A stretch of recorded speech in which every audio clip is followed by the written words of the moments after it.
राष्ट्रवादी शरदचंद्र पवार पक्षामध्ये प्रदेशाध्यक्ष बदलाच्या चर्चा सुरू झालेल्या आहेत। कारण जयंत पाटलांसमोरच पदाधिकाऱ्यांनी प्रदेशाध्यक्ष बदलण्याची मागणी केलेली आहे। कार्यकर्त्यांना वेळ देणारा अध्यक्ष असावा असं पदाधिकाऱ्यांचं मत आहे। मराठा सोडून इतर समाजाच्या नेत्याला संधी देण्याची ही मागणी यावेळी करण्यात आली आहे। तर मुंबईतील राष्ट्रवादी शरदचंद्र पवार पक्षाच्या बैठकीत अध्यक्ष बदलण्याची मागणी झालेली आहे।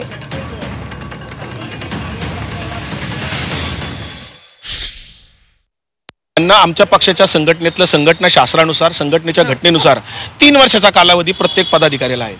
तर ज्यांना 3 टर्म झाले, 2 टर्म झालेत, काही-काहींना 4 टर्म झालेले आहेत। मी नाव घेणार नाही, पण आमच्या पक्षाचा एक जिल्हा अध्यक्ष 17 वर्ष अध्यक्ष आहे। तर मला असं वाटतं तालुकापासून शहरापासून राज्य पातळीपर्यंत ज्यांना 2 टर्म आपला पदाचा काल झालेला आहे, 3 टर्म झालेला आहे, अशा सर्व पदाधिकाऱ्यांनी स्वतःहून आपले राजीनामे पवार साहेबांकडे दिले पाहिजेत।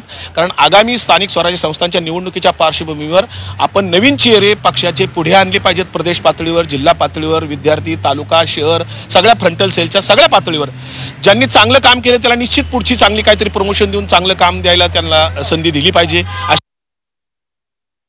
जे कोणी अध्यक्ष असतील म्हणजे जयंत पाटील साहेब कंटिन्यू होत असतील तर ते असतील, नाहीतर नवीन जे कोणी प्रदेश अध्यक्ष आणि जयंत पाटील साहेब हे बऱ्याच राज्याची जबाबदारी तिथे घेणार असतील तर त्यांच्या मार्गदर्शनाखाली माझ्यासारख्याला छोटी मोठी जबाबदारी दिली गेली तर नक्कीच आवडेल।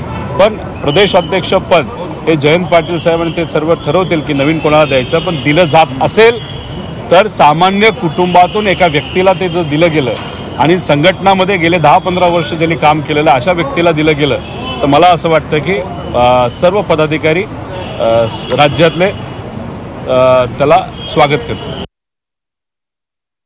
आम्हाला स्वतःलाच हसू येतं वृत्तपत्रातल्या बातम्या वाचून की प्रदेशाध्यक्ष बदलणार, आमकं होणार।